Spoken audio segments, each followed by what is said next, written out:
Welcome back to Lion News. My name is Cadence. And I'm Abel. And here are this week's announcements.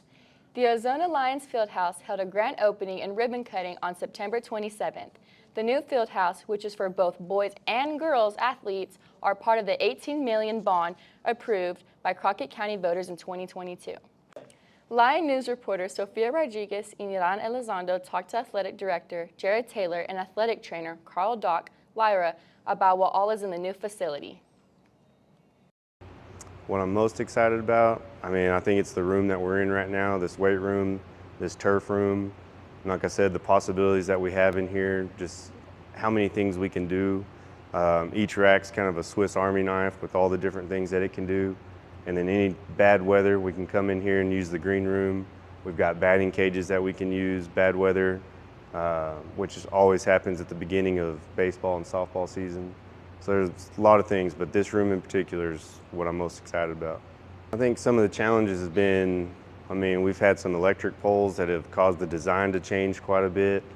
But then I think the biggest thing has just been, our communication with architects and our contractors, all that kind of thing. You go one meeting, you think we're going to do this, and then the next we're going to change it to this, and that kind of sets you back some. And then obviously supply chain, just getting things in to get this done, that's always an issue that's out of your control, but we're extremely proud of what it is and what it looks like and the function of it. We're excited about it. Oh yes, definitely. This is something we've been waiting on for quite a while. For a long time we didn't know when we were going to get in.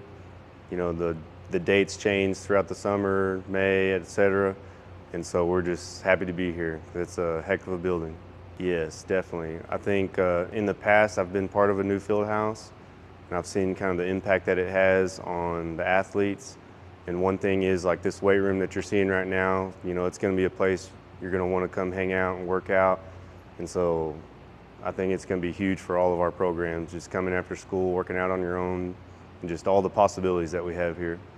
It's wonderful. We have way more room. We went from about 450 square feet to a little over 1,200 square feet of usable room. We have a lot more room. We are able to service more athletes at one time. We can do treatments on up to 10 athletes at one time, where in the other training room we were limited by space to about 3, maybe 4. Our community, our taxpayers, I'll just go ahead and say that, our community has been very supportive of our kids in the school. We've done a great job of reinvesting in our kids, reinvesting in things that needed to be done. Our high school, our ag shop, our middle school. We're an A-rated school district. There's a lot of positive things going on, but it could not happen without you guys right here. And I want to say thank you for that. So give yourselves a hand, please. Just our board. They put in a lot of hours planning, budget workshops, everything to make this possible. So thank you to the board members here this morning. So appreciate that.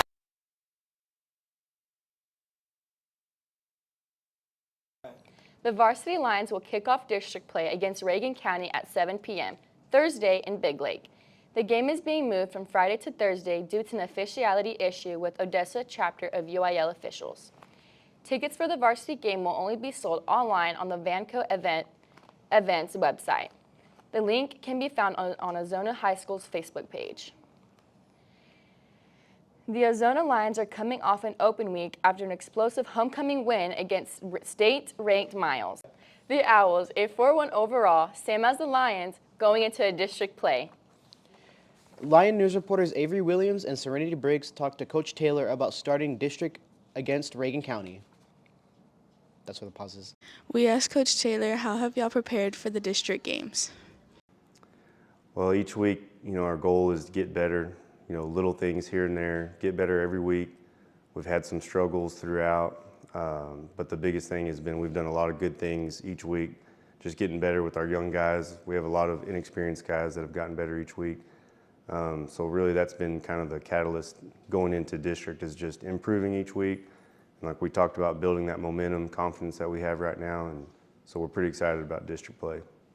We asked Coach Taylor, how do you feel about the game against Big Lake? We feel pretty confident going in, just with kind of how we finished last week. Helps us with our confidence, obviously. But we feel pretty good that we match up with Big Lake better than we have in the past. We asked Coach Taylor, how did the first half of the season make you feel about the upcoming district games?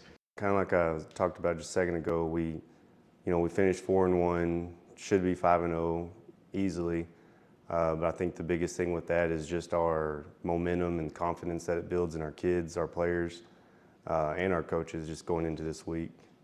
We asked Coach Taylor, besides winning, what's something you hope to see the football team do this game? I think one of the things that has given us problems throughout the year has been our penalties and our turnovers. So I think one of the best things we can do is eliminate a lot of our little mistakes with our penalties, which hurt our drives offensively, and then obviously turnovers. Our goal is 0 turnovers. It's on you, HUD. We asked Coach Taylor, how do you think y'all match up defensively against Big Lake? Defensively with Big Lake. Right now, they were one of the ones I was worried about coming into this year with they have a lot of speed and a lot of kids that went to state and track that are all skill kids for them.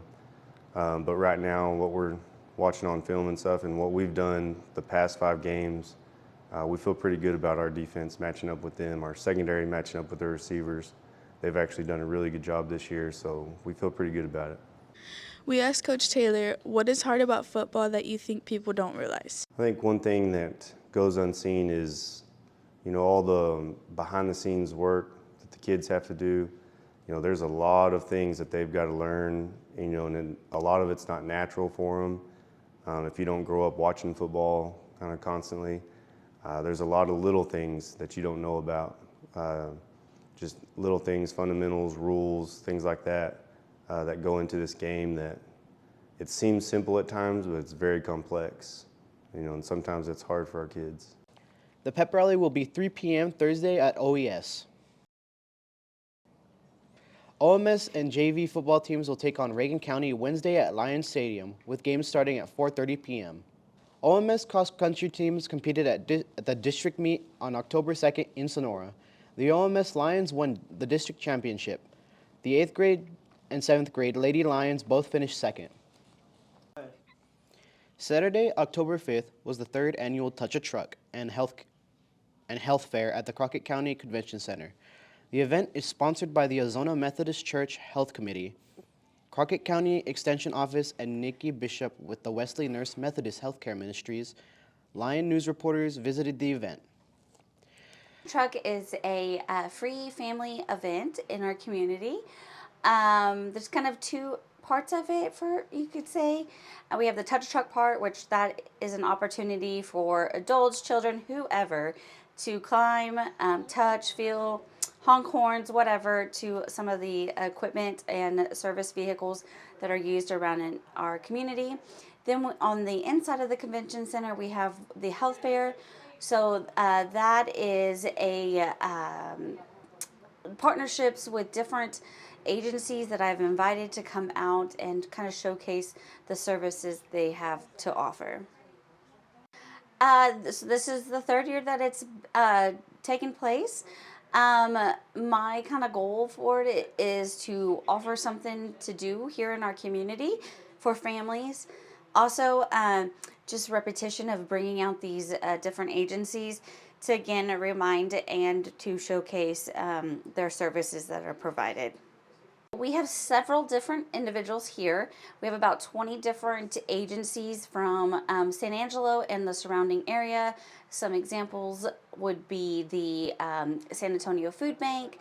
We have WIC here. We have the Laura Bush Institute for Women's Health here. We have West Texas Rehab. Those are some of the ones. Like I said, we have about 20 vendors here. Then on the individuals that have brought the trucks or the equipment, that's a lot of county partnerships and businesses.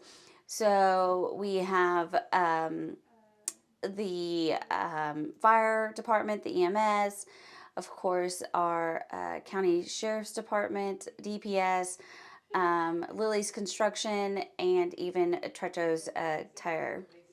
The OHS band will compete at the San Angelo Marching Festival this Saturday, and then at the UIO Region Marching Contest on Saturday, October 19th in San Angelo. Lion News reporters Vince Porras and Haley Larson talked to drum majors Hudson Fowler and Isabella Esparza about this year's show. I think it's pretty good. I was pretty excited when I learned that I was going to be a drum major. I'm enjoying it so far. You just have to kind of organize everybody and help them when they don't, help them set drill and start practices every day. It is Alice in Wonderland. Probably the trip to area freshman year.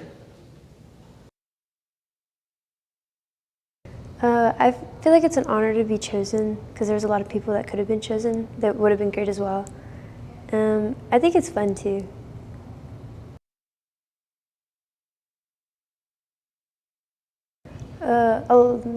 I would say probably conducting was one of the main ones, but also being a leader and helping everybody around me and helping load and unload, making sure everything's loaded as well. All the trips that we go on, all the bus rides and the games. The OMS National Junior Honor Society held their induction ceremony on October 3rd in the OHS auditorium. The OHS National Honor Society of officers helped conduct the ceremony. Congratulations to all the new NJHS members. Crockett County CCSD is calling for an $18 million bond and a $2 million bond this election year. Included in the bond, proposals are building a new softball stadium and renovations to the existing baseball stadium. It also includes renovations to school housing, the OES library and playground equipment, safety upgrades, school transportation, and more. Voting on the bonds will take place on Election Day, November 5th. Early voting will be October 21st to November 1st. Here is a video provided by Crockett County CCSD detailing more about the bond proposals.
There will be no school for students and staff Monday, October 14th, due to Columbus Day.